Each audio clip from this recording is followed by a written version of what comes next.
Indiana County District Attorney Pat Dougherty joins us this morning on Indiana in the Morning as we talk about a very disturbing subject, and it's been through the courts in the last in the last year. The year 2012 has been very, very difficult, and the issue is violence against children. In particular, in Indiana County, we've had several very high-profile cases involving the deaths of children. And we want to spend some time talking about that from a law enforcement standpoint. As District Attorney, Pat, you have been intimately involved in many of these cases. The details, I know it must be disturbing from your standpoint to have to go through this whole process. But if you could, talk about how one of these investigations unfolds and the steps that must be taken. Well, obviously, anytime you're dealing with crimes against children, it's just heartbreaking. When we look at it, obviously you have your acute trauma incidents, such as the homicides in the month of June, where the man killed his two daughters, the Beatty case. That's acute. That happens right now. The state police are there. They're investigating, and we work through that case. The Salzburg case where the baby was found, 17-month-old was found dead in his playpen. Those are acute cases where the law enforcement gets involved right away.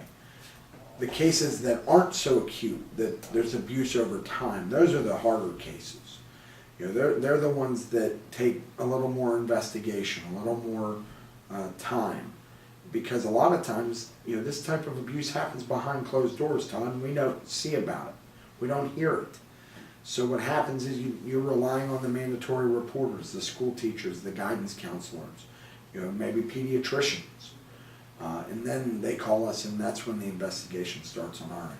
I'm sure those cases have absolute unique aspects to each and every one of them. Are there common factors that you see, in particular in those types of cases you were talking about, those ones that unfold over time? Well, it becomes, the ones over time, unfortunately it's a parenting issue a lot of times. The parents get frustrated. They don't know how to handle, kids in the situations. I think anybody that's ever been a parent can say, boy, my kids are frustrating me today. I know I can. But it's how we deal with that frustration.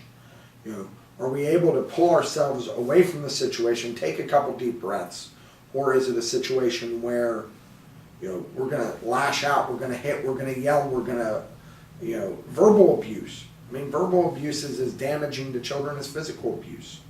So we have to be cognizant that the parents, that are dealing with these kids, or the caregivers of these kids, I don't even want to limit it to parents, but caregivers, are they equipped to handle the things that approach themselves with children?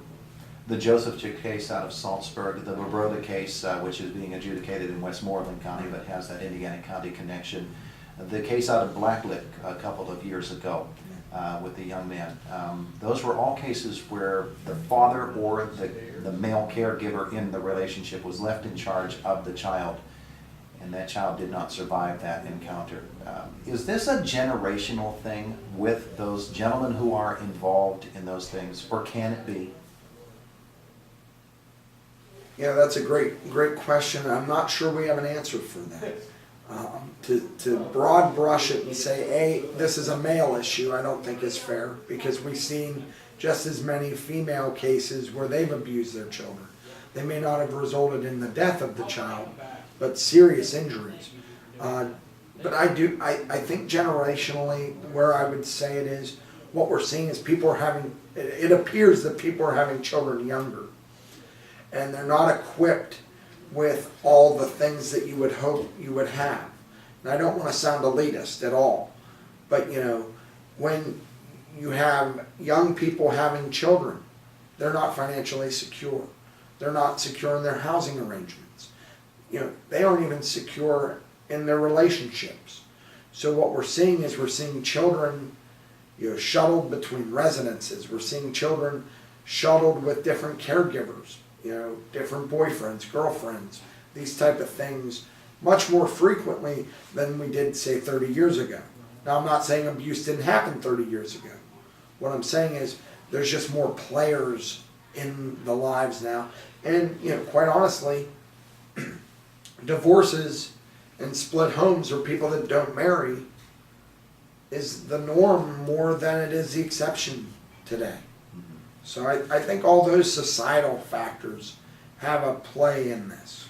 Indiana County District Attorney Pat Dougherty with us this morning on Indiana in the Morning. Let's transition then to those acute cases, because you mentioned divorce, split homes, the two cases in June in northern Indiana County, one where the father took the lives of his two children, one where the man ended up shooting his father-in-law and was shot by his wife in self-defense with the children upstairs as he went from room to room, armed and with, well, we don't know murderous intent, but you're going through that court process right now. Those types of cases where a home seems to be functioning and then all of a sudden isn't, and then we are tempted to simply say the man snapped, or the accused snapped, and this is the result of it. When you get involved in those types of cases, obviously there are differences from the cases you were just describing. What are some of the things that you're discovering there? Yeah, a lot of them, there are differences, but there are some similarities. It's a control thing. It's, somebody has lost control of their family union, and they're willing to take whatever steps they need to take to try to gain that control. And sometimes they feel that the only option left is to eliminate those situations. The hardest thing about the case is, the Beatty case for me was that the children were involved. The children are the innocent ones completely in this. Not that Christine Beatty wasn't innocent. What I mean is the children weren't involved in the marital strife. And that's what makes it so, excuse me, so hard to understand how you could do this in such a brutal fashion to your own children. That's what really strikes me as odd with that case. The anger and the rage that must have been going through that. Anybody that is, our job is to protect our children. But to do what he did to his children, I have a hard time, even to this day, wrapping my mind around what would go through somebody's head to do that. What we do know is that, he was very methodical in the way he behaved and the way he acted. So, clearly he had an intention there and a plan there.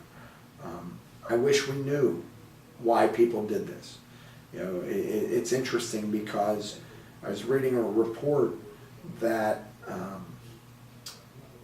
the newscaster from NBC News, Bob Costas, sportscaster, in light of the Kansas City Chiefs incident, he went off on a gun control issue.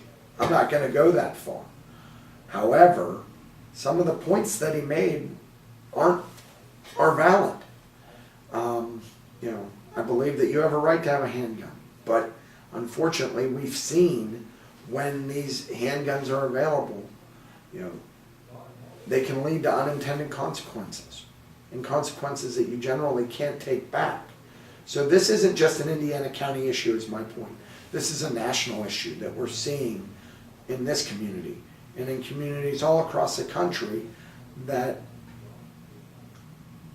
people that are at the end of their rope, for lack of a better term, they're going to more extreme measures to deal with their problems. For many years you have been involved in the Indiana County court system from both sides. Now you are there as a prosecutor. Beyond the frustrations of having to deal with cases that come to this finality, this sort of a conclusion, what are some of the preventive things that folks might recognize inside their own families or in the lives of people that they know that might be able to head off a tragedy? Well, I think the biggest thing is communication. If, I've done a program in the schools where I'm talking to children saying, look, if you're having problems at home or if you're having problems at school, communicate that to your counselors, to your teachers, to your parents. If parents are having problems, look, parenting is one of the hardest jobs anybody's ever going to have. And as a parent, I know that I'm frustrated from time to time. I know my wife is. And I'm sure my children are frustrated with us. It's part of what goes on, and I'm sure I frustrated my parents. But, ask for help. There's great community support in Indiana County. Whether it's calling the care center, they have parenting classes, they have people that you can talk to come up with different mechanisms to deal with the stressors. You call the guidance center. If you feel that you're at the end of your rope and your things aren't going well, call the open door. They have a 24-hour crisis line. These agencies are there to help talk people through and get them the help that they need, and let them know that, hey, look, this isn't the only option. Terminating somebody's life is not the only option. There's other avenues. And the one thing I would say from being a former family law attorney is everybody thinks that divorce and custody issues, they become all consuming in their world. It's not the end of the world. The system will work its way through. The biggest thing is to take a deep breath and try to be reasonable with the other person that you created the child with. At some point there had to be a common basis there, or you wouldn't have been together. So the goal is to try to find that common basis and to work with our community supports, if necessary, to reach good outcomes. Because we sure don't want to have what's happened here over the last year with the violence. Indiana County District Attorney Pat Dougherty with us here this morning on Indiana in the Morning. Thank you so much. Thank you, Tom.